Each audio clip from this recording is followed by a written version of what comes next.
Yo, what's up guys? Ako nga pala si Papa Nick. Today nga ay tuturuan ko kayo ng mga basic kung paano laruin yung Norma in Metaland. At itong Norma in Metaland, free to play siya. Pwede nyo siyang i-download through Android and syempre sa PC. Ito nga guys, makikita nyo, itong candy na to, siya yung pera dito sa game na nilalaro natin. Dito nga makikita nyo na 300 yung minimum na pwede mong isend sa wallet mo.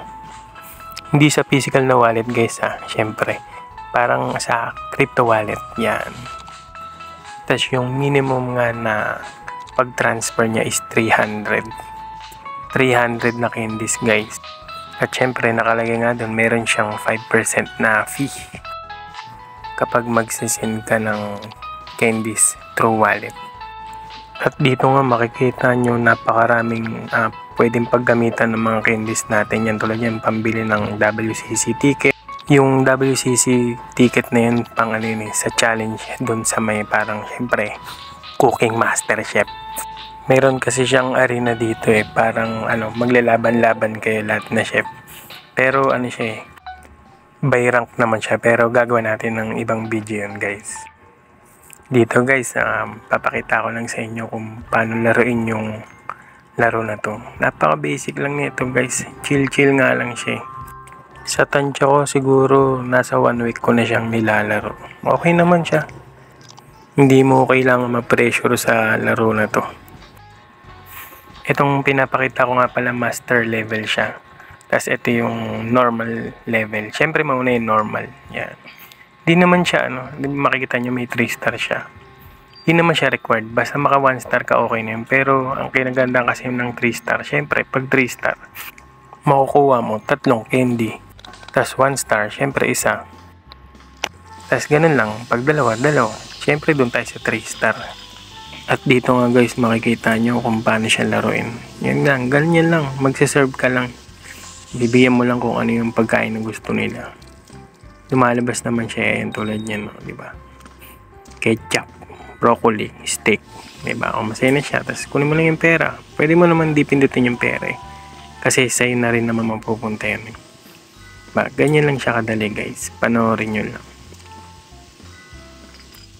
Tapos kung makikita nyo yung pera, umakit siya dun sa upper left.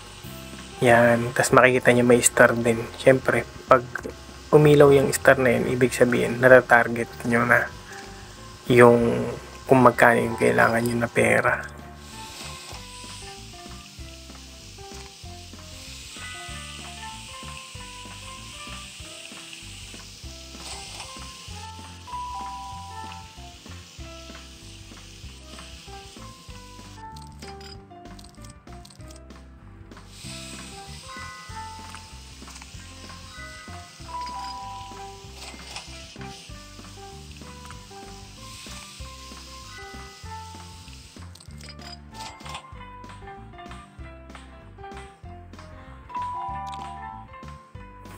Tapos ito guys, kung nakikita nyo nasa upper right ng screen, ayun yung mga tao na isiserban nyo.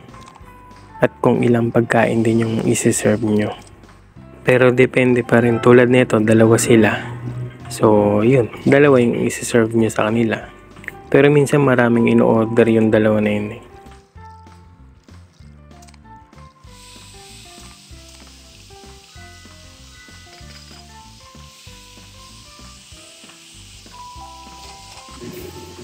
Kita nyo, napuno na natin yung 3 star. So 3 candies na yan. Pero dahil inulit ko lang siya, dahil 2 star lang siya, madadagdag lang sa akin isang candy, di ba? Pero okay pa rin.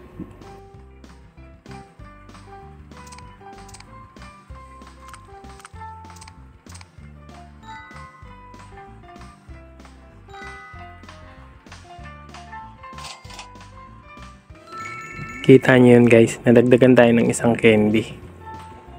Diba? Napakadali lang ng laro. Ganun lang. Hindi mo kailangan may stress.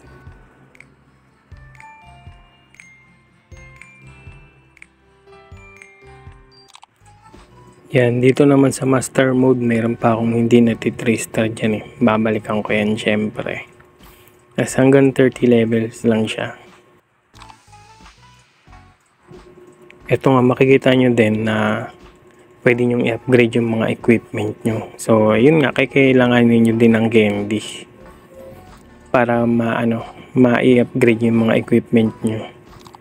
Yan, pati yung pag-upgrade ng mga tables, ng mga gamit dun sa sa restaurant lang. Tapos ito yung mga daily activities na pwede nyong gawin. May mga makukuha din kayo dyan, tulad yan, pera, tsaka yung energy. Speaking of energy, ayun yun, yung parang kuryente dun sa taas, sa gitna. Pag naubos kasi yung guys, hindi na kayo makakalaro. Kumbaga, may cooldown naman siya. Yun sa ilalim nun, may timer siya para madagdagan uli. Para at least makalaro uli kayo. Hindi naman siya tulad ng iba na pag naubos yung energy niya, kinabukasan na uli magre-reset. Hindi. May timer siya na magre-reset siya. Tulad niyan, 3 minutes ata yan, tapos isang energy uli. Kasi yung kada stage, meron siyang energy na kakainin sa'yo. Halimbawa, mga pwedeng 7 sa isang level, 8. Ganon, depende talaga siya sa level.